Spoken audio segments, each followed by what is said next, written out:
Assalamualaikum warahmatullahi wabarakatuh. Perkenalkan, saya Elisan Chania Rahmadani, NIM 2101020051 dari jurusan Akuntansi kelas 3A2.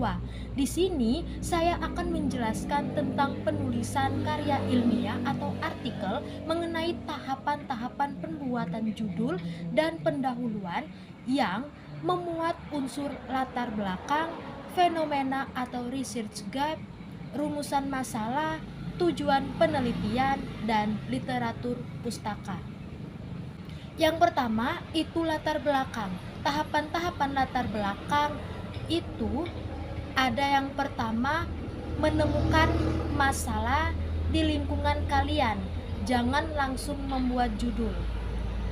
Dalam artikel atau ilmiah, banyak banget nih mahasiswa yang dari awal sudah pusing mikirin judul. Padahal langkah membuat latar belakang itu harus menemukan masalah yang ada di sekitar kita. Yang kedua, mencari data pendukung. Setelah kamu menemukan masalah di lingkungan sekitar, selanjutnya itu mencari data pendukung yang berhubungan dengan masalah yang kamu peroleh. Data-data pendukung dapat berupa hasil wawancara dan mungkin hasil observasi dari pengamatan kita. Yang ketiga itu mencari solusi dari masalah yang telah ditentukan. Setelah tadi menemukan masalah seperti pada langkah pertama dan kedua, maka selanjutnya kita dihadapkan untuk mencari solusi yang harus berlandaskan oleh teori-teori yang sudah ada dan akan lebih kuat jika didukung oleh penelitian terlebih terdahulu. Yang keempat itu ada membuat kesimpulan. Kesimpulan di latar belakang itu harus melandasi penelitian yang kamu buat. Nah, berikutnya itu ada fenomena atau research gap. Jadi, pengertian research gap adalah fenomena di mana terdapat kesenjangan hasil dari penelitian akibat dari adanya bagian yang terlewatkan saat proses analisis. Adapun cara menemukan research gap dalam penelitian adalah 1. Pilih topik menarik. Jadi biasanya nih penelitian itu akan merasa bosan jika topik yang dibahas itu kurang menarik. Makanya nih kita harus memilih topik yang menarik. Yang kedua, cari pembahasan yang terlewat oleh peneliti pendahulu.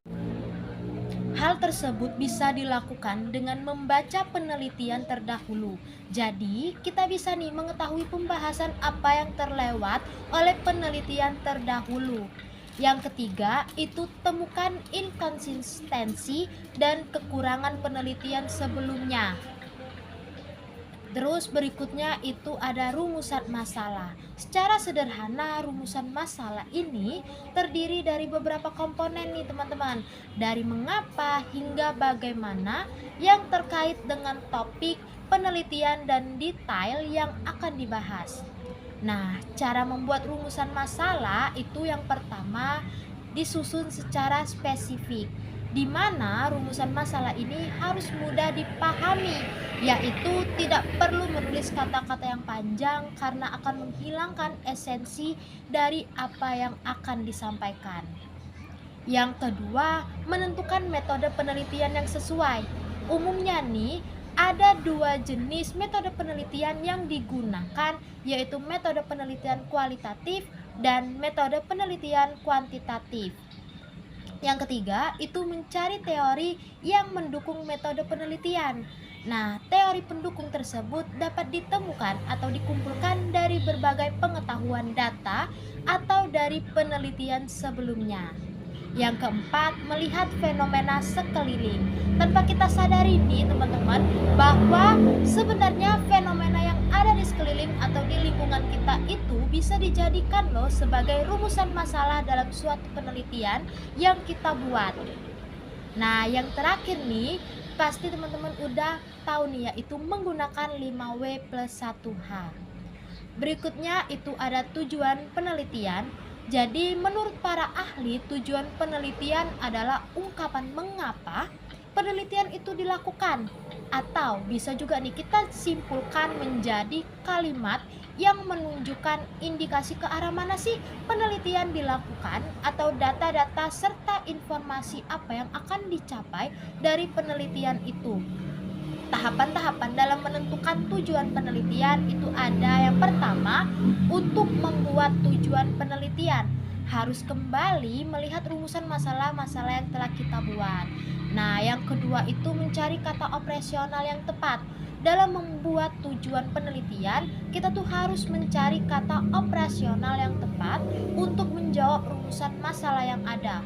Contoh kata operasional itu ada mendeskripsikan, mengukur, menganalisis, membandingkan, dan lain-lainnya. Nah, yang terakhir ini itu ada literatur pustaka. Jadi, literatur pustaka ini adalah kegiatan untuk menghimpun informasi yang relevan dengan topik atau masalah yang menjadi objek penelitian dan harus dilakukan dengan baik dan benar sekaligus efisien.